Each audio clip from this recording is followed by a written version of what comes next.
Assalamualaikum warahmatullahi wabarakatuh. Bismillahirrahmanirrahim. Alhamdulillahi rabbil alamin. Allahumma salli ala sayyidina Muhammad wa ala ali sayyidina Muhammad. Amma ba'du. Para sahabat channel YouTube Doa 2 Menit.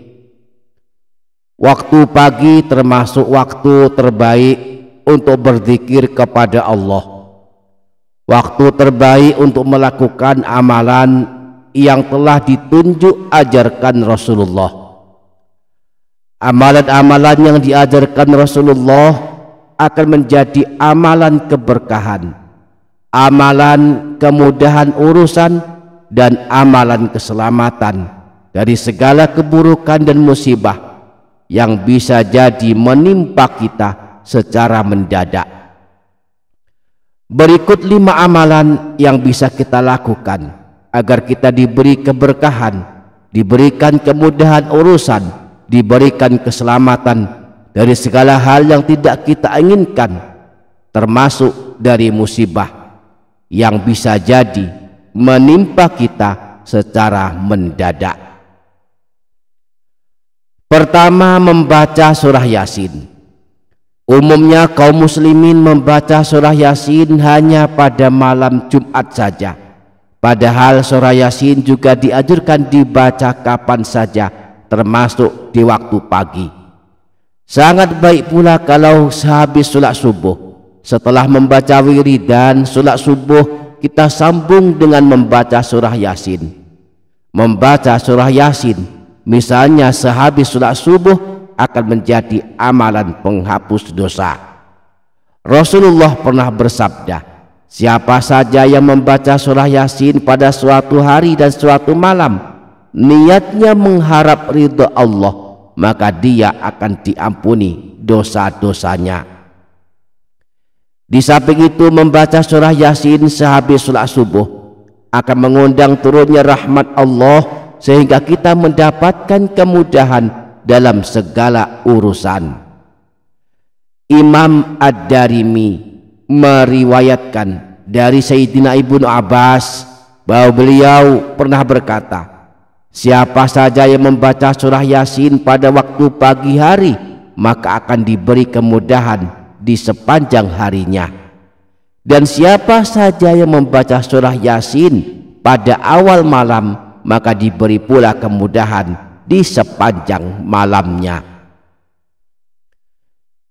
Yang kedua, bacaan Bismillahirrahmanirrahim. Semua orang hampir dipastikan hafal bacaan ini, bahkan hafal pula lengkap dengan artinya.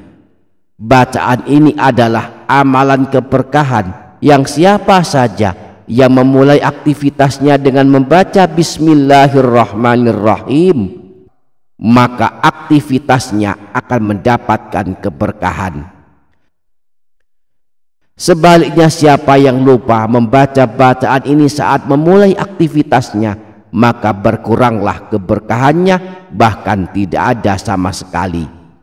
Maka awalilah setiap aktivitas yang bermanfaat dengan membaca Bismillahirrahmanirrahim, sebagaimana Rasulullah Shallallahu Alaihi Wasallam pernah bersabda, kullu amrin dzibalin la yubda'u fihi bi Bismillahirrahmanirrahim fahuwa aqta.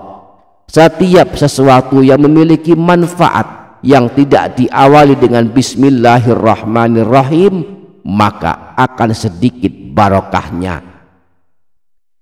Yang ketiga, membaca amalan keselamatan dari musibah mendadak, yaitu membaca zikir ini, Bismillahilladzi la yadurru ma'asmi syai'un fil ardi wala fis sama' wa huwas sami'ul alim. Rasulullah Shallallahu Alaihi Wasallam pernah bersabda, man qala Bismillahilladzi la yadurru ma'asmi syai'un fil ardi wala fis sama' wa huwas sami'ul alim thalatha marrat.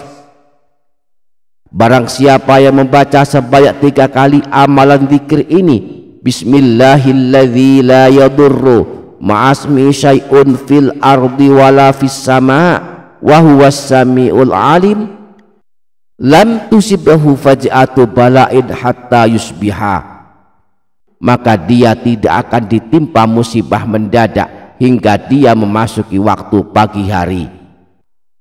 Wa man qalaha hina yusbihu thalatha marrat lam tusibahu faj'atu bala'in hatta yumsiya. Dan barang siapa yang membaca amalan zikir ini ketika dia memasuki waktu pagi hari sebanyak 3 kali, maka dia tidak akan ditimpa musibah mendadak hingga dia memasuki waktu sore. Yang keempat, membaca doa keluar rumah. Saat akan berangkat bekerja, jangan lupa membaca doa pendek ini. Bismillahi tawakkaltu 'alallahi la haula wala quwwata illa billah. Siapa yang membacanya saat keluar rumah akan dijaga Allah, diberikan petunjuk dan dijauhi oleh setan. Sebagaimana sabda Rasulullah sallallahu alaihi wasallam, barang siapa yang membaca ketika keluar dari rumahnya, Bismillahi tawakkaltu 'alallahi la haula wala quwwata illa billah, maka dikatakan kepadanya, engkau akan dicukupkan, dikuatkan dan diberi petunjuk serta setan jauh darimu. Yang kelima, jangan lupa pula membaca ayat kursi khususnya saat keluar rumah. Di dalam kitab Al-Adhkar An-Nawawiyah, Imam Nawawi menyebutkan, siapa saja yang membaca ayat kursi ketika dia akan keluar dari rumahnya, maka tidak akan ditimpa hal yang tidak diinginkan sehingga dia kembali ke rumahnya. Semoga kita dimudahkan mengamalkannya. Amin ya rabbal alamin. Demikian para sahabat, semoga dapat difaham dan dapat diamalkan. Semoga bermanfaat. Wassalamualaikum warahmatullahi wabarakatuh.